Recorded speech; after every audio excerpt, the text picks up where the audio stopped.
মমতার নিয়তি মুখ্যমন্ত্রী শুভেন্দু অধিকারীর উত্থান পতন। প্রতিবেদন উপস্থাপন করছি আমি জাকির হোসেন শেখ আর ক্যামেরায় জিশান আলী শেখ। মমতার নিয়তি, কোট অ্যান্ড কোট নিয়তি, মুখ্যমন্ত্রী শুভেন্দু অধিকারীর উত্থান পতন, যিনি আজকের ব্রিগেডে শপথ নিয়েছেন। এখন দেখছি সবাই বলছেন যে তৃণমূলের অন্দরে ভাইপোর টানা উত্থানের কারণেই মমতা বন্দ্যোপাধ্যায়ের নিয়তি হয়ে উঠেছিলেন শুভেন্দু অধিকারী, মুখ্যমন্ত্রী শুভেন্দু অধিকারী, যার উত্থান শুরু হয়েছিল ব্রিগেড থেকে। আর আজ 9ই মে 2026 শনিবার সেই ব্রিগেডেই যেন বৃত্ত সম্পূর্ণ করলেন শুভেন্দু অধিকারী। ঘটনা প্রবাহ দেখলে মনে হবে মাঝের এই 15 বছরে ক্রমে ক্রমে মমতা বন্দ্যোপাধ্যায়ের নিয়তি হয়ে উঠেছেন শুভেন্দু অধিকারী। আর তাতে নেতিবাচক অনুঘটকের কাজ করেছে এক তৃতীয় চরিত্র, যার নাম অভিষেক ব্যানার্জি। কারণ তৃণমূলে অভিষেক ব্যানার্জির যত উত্থান হয়েছে ততই মমতা বন্দ্যোপাধ্যায়ের কাছ থেকে দূরে সরে গিয়েছেন শুভেন্দু অধিকারী। 2026-এর এই বিধানসভা ভোটে তৃণমূলের ভরাডুবির পরে মমতা বন্দ্যোপাধ্যায়ের এক হিতৈষী বলেছিলেন যে দিদি যদি মুকুল রায়ের কথাটা শুনে অত তাড়াতাড়ি ভাইপোকে লোকসভার টিকিটটা না দিতেন তাহলে হয়তো এই অবস্থাটা তাকে দেখতে হতো না। তৃণমূলে এই কথাটা সর্বজন বিদিত যে 2014 সালের লোকসভা ভোটে মমতা যখন ডায়মন্ড হারবার লোকসভা কেন্দ্র থেকে অভিষেক বন্দ্যোপাধ্যায়কে টিকিট দিতে চেয়েছিলেন তখন কিন্তু আপত্তি করেছিলেন মুকুল রায়। 12 বছর পরে দলের ভরাডুবির পরে যখন বিভিন্ন স্তরের নেতারা কাঠগড়ায় অভিষেককেই তুলছেন তখন মনে হচ্ছে ভোটের এই ফলাফলে হিতৈষীর দোষ নেই। তৃণমূলের অন্দরে প্রায় সকলেই মনে করেন সেই থেকেই দলের অন্দরে অভিষেকের উত্থান শুরু হয়েছিল। কিন্তু শুরুর আগেও একটা শুরু ছিল যা ঘটেছিল 2011 সালের 21শে জুলাই ব্রিগেড প্যারেড গ্রাউন্ডে। আজকে যেখানে বিজেপি দলের হয়ে পশ্চিমবঙ্গের মুখ্যমন্ত্রী হিসেবে শপথ নিয়েছেন শুভেন্দু অধিকারী, ঘটনাচক্রে সেই বৃত্ত সম্পূর্ণ হচ্ছে সেই ব্রিগেডেই। 2026 সালের 9ই মে 15 বছর আগের মঞ্চটা ছিল জোড়া ফুলের, আর 15 বছর পরের মঞ্চটা হচ্ছে পদ্ম ফুলের। এক পরিবর্তনের পরে আরেক পরিবর্তন। সেদিন কিন্তু দুজন, অর্থাৎ শুভেন্দু অধিকারী আর মমতা বন্দ্যোপাধ্যায় একই মঞ্চে পাশাপাশি বসেছিলেন। এখন সেই দুজন হচ্ছেন মুখোমুখি যুযুধান। ঘটনা প্রবাহ দেখলে মনে হবে মাঝের এই 15 বছরে ক্রমে ক্রমে মমতা বন্দ্যোপাধ্যায়ের নিয়তি হয়ে উঠেছেন, যেটা বললাম নিয়তি হয়ে উঠেছেন শুভেন্দু অধিকারী। আর তাতে নেতিবাচক অনুঘটকের কাজ করেছে এক তৃতীয় চরিত্র অভিষেক ব্যানার্জি। তৃণমূলে অভিষেকের যত উত্থান হয়েছে মমতার কাছ থেকে ততই দূরে সরে গিয়েছেন শুভেন্দু অধিকারী। বিচ্ছেদ চূড়ান্ত হয়েছিল 2020 সালের ডিসেম্বরে শুভেন্দু অধিকারী বিজেপিতে যোগ দেওয়ার দিন। আর 2021 সালের ভোটে নন্দীগ্রামে মমতা হেরেছিলেন শুভেন্দু অধিকারীর কাছে। তারপর থেকে 5 বছর মমতাকে সর্বসমক্ষে কম্পার্টমেন্টাল চিফ মিনিস্টার বলে কটাক্ষ করে গিয়েছেন শুভেন্দু অধিকারী। সত্যিই নিয়তি বটে। 5 বছর পরে মুখ্যমন্ত্রী মমতার ঘর ভবানীপুরে এসে শুভেন্দু অধিকারী মমতাকে 15,000-এর বেশি ভোটে হারিয়েছেন। একদা মমতারই আস্থাভাজন শুভেন্দু অধিকারী, কিন্তু কালক্রমে তাকেই ক্ষমতা থেকে উৎপাটিত করে তার আসনে গিয়ে বসা শুভেন্দুর এই উত্থান পর্ব একেবারে রূপকথার কাহিনীর মতো, যে কাহিনীতে তিনিই দেখা দিয়েছেন মমতার নিয়তি হিসাবে, যার শুরু হয়েছিল 15 বছর আগের এক ব্রিগেড সমাবেশ থেকে। নিয়তি বিচ্ছেদের সলতে পাকানোর শুরু হয়েছিল 2011 সালে মমতা বন্দ্যোপাধ্যায় ক্ষমতায় আসার 2 মাসের মধ্যেই। সেবার তৃণমূলের শহীদ দিবসের সভা হয়েছিল ব্রিগেডে। শহীদ দিবসই হয়ে উঠেছিল বিজয় দিবস। বৃষ্টি মুখর সেই ব্রিগেডের মঞ্চে পাগলু নেচেছিলেন অভিনেতা দেব। ব্রিগেডের সেই মঞ্চেই আবির্ভূত হয়েছিলেন 24 বছরের তরুণ অভিষেক ব্যানার্জি। তখন তার পরিচয় ছিল শুধুমাত্র মমতার ভাইপো, কিন্তু ওই মঞ্চে সেদিনই নতুন একটা সংগঠনের জন্ম হয়েছিল, যার নাম দেয়া হয়েছিল যুবা।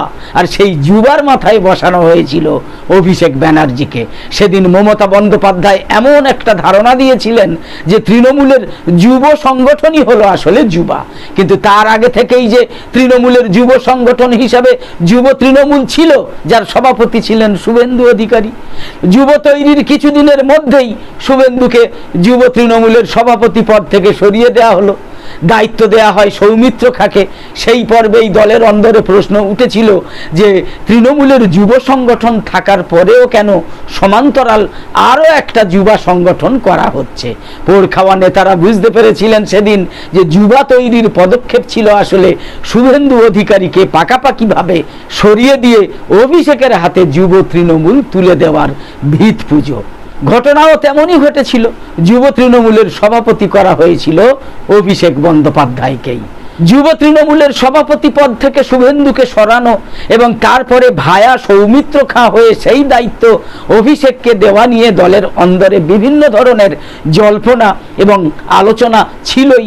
সেই আলোচনা চলতে চলতেই 2015 সালে শুভেন্দুর জেলা পূর্ব মেদিনীপুর জেলার চণ্ডীপুরের একটা সভায় বক্তৃতা করতে উঠে মঞ্চেই চর খেতে হয়েছিল অভিষেক ব্যানার্জিকে। এটা আপনাদের মনে আছে নিশ্চয়ই। শ্রোতাদের মধ্যে থেকে এক যুবক মঞ্চে উঠে অভিষেকের গালে কষিয়ে চড় মেরেছিলেন। অভিষেক শিবিরের দাবি ছিল শুভেন্দুই ওই কাজ করিয়েছিলেন, যদিও তার কোনো প্রমাণ বা সমর্থন মেলেনি। তবে ওই ঘটনা যে দুজনের তিক্ততা কয়েক গুণ বাড়িয়ে দিয়েছিল তাতে কিন্তু কোনো সন্দেহ নেই। তৃণমূলের যুব বনাম যুবার পর এলো কিনা মাদার বনাম যুব। অভিষেক যুব তৃণমূলের সভাপতি থাকাকালীনই জেলায় জেলায় মাদার বনাম যুবর কোন্দল শুরু হয়েছিল। মাদার অর্থাৎ তৃণমূলের মূল সংগঠন, সেই লড়াইয়ের কদর্য রূপ দেখা গিয়েছিল 2018 সালের পঞ্চায়েত নির্বাচনে।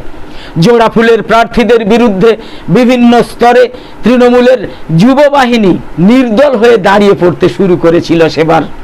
মালদহ এবং উত্তর দিনাজপুরের মতো মানে তৃণমূলের তরফে এই দুই জেলারই পর্যবেক্ষকের দায়িত্বে ছিলেন তখন শুভেন্দু অধিকারী। তো সেই মালদহ এবং উত্তর দিনাজপুরের মতো দুই জেলায় মাদার বনাম যুবর সংঘর্ষে কার্বাইনের মতো অস্ত্র ব্যবহার করা হয়েছিল। চিন্তা করুন। আপনাদের মনে আছে নিশ্চয়ই যে বাম জমানায় হলদিয়ার দুর্দণ্ড প্রতাপ লক্ষণ শেঠকে হারিয়ে 2009 সাল থেকে শুভেন্দু অধিকারী তমলুকের সাংসদ ছিলেন। 2014 সালের লোকসভা নির্বাচনেও সেই ভোটেই ডায়মন্ড হারবার থেকে প্রথম জিতে সাংসদ হয়েছিলেন অভিষেকও। কিন্তু 2 বছরের মধ্যে বিধানসভা ভোটের সময় শুভেন্দু অধিকারীকে দিল্লি থেকে কলকাতায় নিয়ে আসেন মমতা বন্দ্যোপাধ্যায় দাঁড় করান নন্দীগ্রাম আসন থেকে। 2016 সালের বিধানসভা ভোটে নন্দীগ্রাম থেকে জিতে বিধায়ক হয়েছিলেন শুভেন্দু অধিকারী, যোগ দিয়েছিলেন মমতার মন্ত্রিসভাতেও। তৃণমূলের অন্দরে তখনই অনেকে বলতেন যে দিল্লির রাজনীতিতে অভিষেককে ফাঁকা মাঠ করে দেওয়ার জন্য শুভেন্দুকে নিয়ে আসা হয়েছিল রাজ্যে।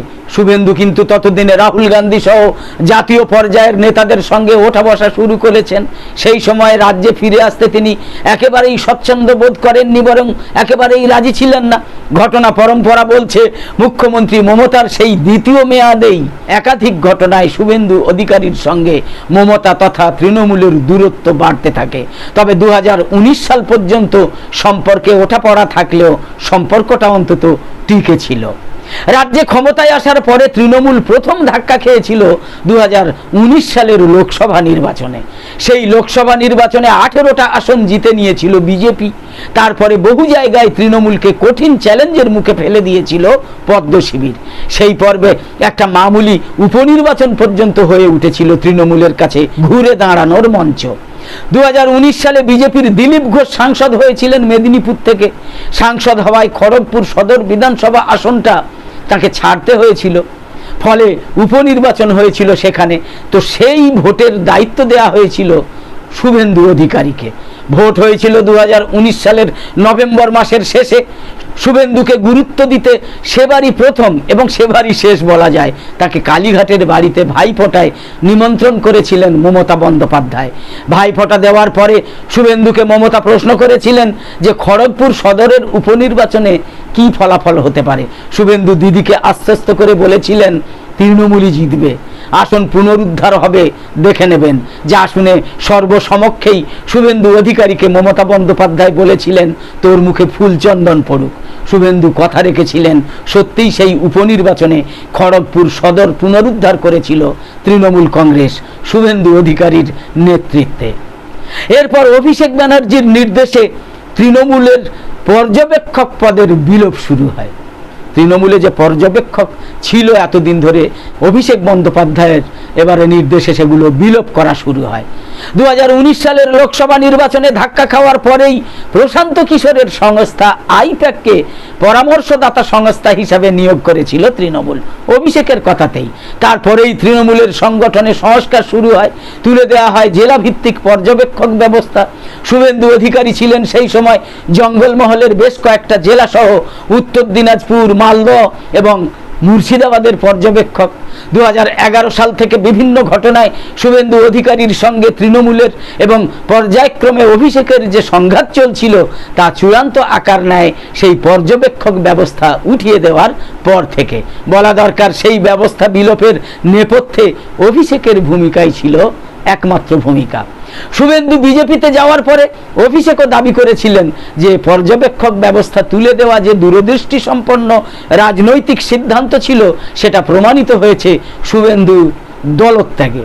প্রসঙ্গত পর্যবেক্ষক শুভেন্দু চেয়েছিলেন তিনি যে জেলাগুলো দেখভাল করেন বিধানসভা ভোটে সেখানকার প্রার্থী তালিকা তিনিই চূড়ান্ত করবেন। অভিষেক পরে বলেছিলেন শুভেন্দুর আসলে পরিকল্পনা ছিল যে নিজের লোককে বিধায়ক করে সরকারকে বিপাকে ফেলা, এই অভিযোগ করেছিলেন অভিষেক ব্যানার্জি। পর্যবেক্ষক ব্যবস্থা তুলে দিয়ে সেটা রুখে দেওয়া হয়েছিল বলে অভিষেক ব্যানার্জি তখন মনে করতেন। তারপর এলো কোভিড পর্ব।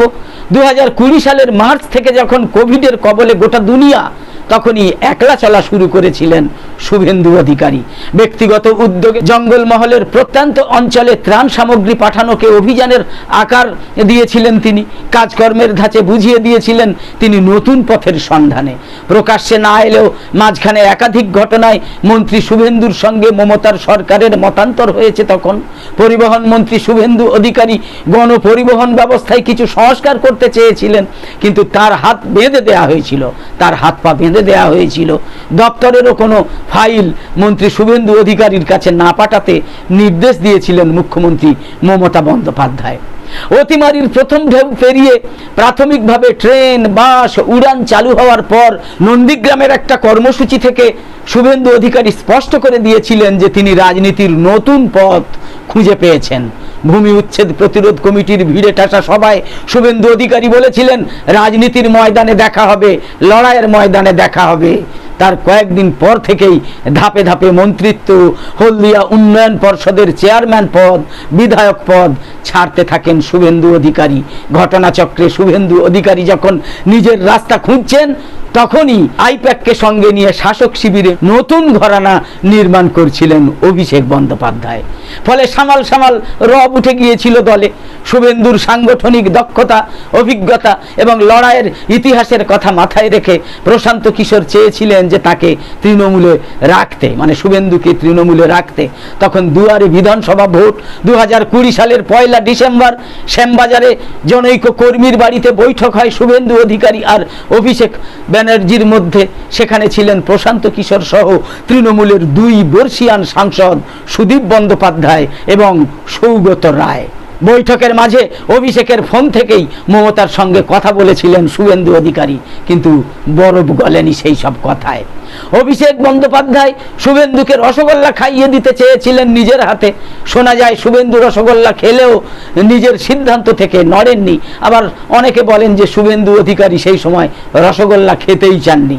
শ্যামবাজারের বৈঠককে ব্যর্থ প্রমাণিত করে ডিসেম্বরের 3য় সপ্তাহে অমিত শাহের হাত ধরে বিজেপিতে যোগ দিয়েছিলেন শুভেন্দু অধিকারী।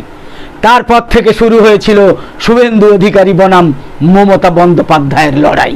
তৃণমূলে থাকার সময় শুভেন্দু অধিকারীর প্রতিপক্ষ ছিলেন অভিষেক, কিন্তু তিনি বিজেপিতে যোগ দেওয়ার পর থেকে তার প্রতিপক্ষ হয়ে ওঠেন স্বয়ং মমতা বন্দ্যোপাধ্যায়। তাতে অবশ্য মমতার নিজের অবদানও কম ছিল না। 2021 সালের ভোটে হঠাৎই নন্দীগ্রাম থেকে ভোটে লড়ার কথা ঘোষণা করে দেন মমতা বন্দ্যোপাধ্যায়। তার ওই আকস্মিক ঘোষণা সম্পর্কে কেউই আগে থেকে অবহিত ছিলেন না।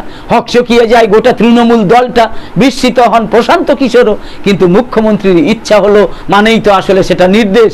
ফলে মমতা এবং শুভেন্দু নন্দীগ্রামে মুখোমুখি লড়াই করতে হলো। 2000-এরও কম ভোটে হেরে গিয়েছিলেন মমতা বন্দ্যোপাধ্যায় 2021 সালে। 1989 সালের পরে 42 বছর পর সেই প্রথম কোনো নির্বাচনে পরাজয় হয় মমতা বন্দ্যোপাধ্যায়ের। তবে মুখ্যমন্ত্রী হারলেও তৃণমূল 200-র বেশি আসন নিয়ে ক্ষমতায় আসে। ফলে মমতাই মুখ্যমন্ত্রী পদে শপথ নেন। তারপরে ভবানীপুর থেকে উপনির্বাচনে জেতেন তিনি। শুভেন্দু অধিকারী হন বিরোধী দলনেতা। নন্দীগ্রামের জমি আন্দোলন থেকে শুভেন্দুর উত্থান। তার আগে তিনি বিধায়ক হলেও সেভাবে রাজ্যব্যাপী পরিচিতি ছিল না। মমতা বন্দ্যোপাধ্যায় নন্দীগ্রাম আন্দোলনের মুখ হয়ে উঠলেও আসলে মাঠে ময়দানের সংগঠনের ভার ছিল কিন্তু শুভেন্দু অধিকারীর উপরেই। বুদ্ধদেব ভট্টাচার্য সরকারকে বিপাকে ফেলতে শুভেন্দু অধিকারীর ভূমিকার কথা লিপিবদ্ধ রয়েছে মমতার নন্দীগ্রাম নিয়ে লেখা বইতেও। একদা মমতার নির্ভরযোগ্য সেই সেনানী গত 5 বছরে হয়ে গিয়েছিলেন মমতার মূল প্রতিপক্ষ। সবশেষে এলো ভবানীপুর। গতবার মমতা গিয়েছিলেন শুভেন্দুর ঘরের মাঠে নন্দীগ্রামে, আর এবার শুভেন্দু লড়তে এসেছিলেন মমতার একেবারে পাড়া ভবানীপুরে। জয় পরাজয়ের ছবি কিন্তু বদলায়নি। মমতাকে আবারও হারিয়েছেন শুভেন্দু অধিকারী। নন্দীগ্রামের চেয়ে অনেক বেশি ব্যবধানে হারিয়েছেন, যদিও অভিযোগ আছে যে জোর করে হারানো হয়েছে তাকে। ভবানীপুরের লড়াই পশ্চিমবঙ্গ তো বটেই, সম্ভবত ভারতের সংসদীয় রাজনীতিতেও একেবারে নজিরবিহীন। কারণ ভবানীপুর দেখেছে মুখ্যমন্ত্রী বনাম বিরোধী দলনেতার লড়াই। সরাসরি মুখ্যমন্ত্রীকে হারিয়ে মুখ্যমন্ত্রীর কুর্সিতে এমন নজির পশ্চিমবঙ্গে একেবারেই নেই। তো প্রেক্ষাপট তৈরি হয়েছিল তৃণমূলে অভিষেকের উত্থানের মধ্য দিয়ে। একদিকে তৃণমূলের সংগঠনে ক্ষমতার সর্বোচ্চ স্তরে পৌঁছেছিলেন অভিষেক বন্দ্যোপাধ্যায়, আর অন্যদিকে তার সমান্তরালে মমতার নিয়তি হয়ে উঠেছিলেন শুভেন্দু অধিকারী, যার শুরু হয়েছিল ব্রিগেডে। আজ 9 মে 2026 শনিবার সেই বৃত্ত সম্পূর্ণ হয়েছে ব্রিগেডেই। একদম শেষে বলি, আমাদের আজকের এই ভিডিওর বিষয়বস্তু ভালো লেগে থাকলে এই রকম আরও ভিডিও দেখার জন্য ইউটিউবে নোটিফিকেশান পেতে সাবস্ক্রাইব করে পাশের বেল আইকন অন করে অল সিলেক্ট করে রাখুন, আর ফেসবুকে ফলো করে আমাদের আরও নতুন নতুন ভিডিও বানাতে এবং লাইভ সম্প্রচারে উৎসাহিত করতে লাইক, কমেন্ট এবং বেশি বেশি শেয়ার করে সঙ্গে থাকুন। তো আপাতত শেষ করছি। কামনা করি সকলে সবসময় ভালো থাকুন, সুস্থ থাকুন এবং অন্যকে ভালো রাখুন, সুস্থ রাখুন। ধন্যবাদ।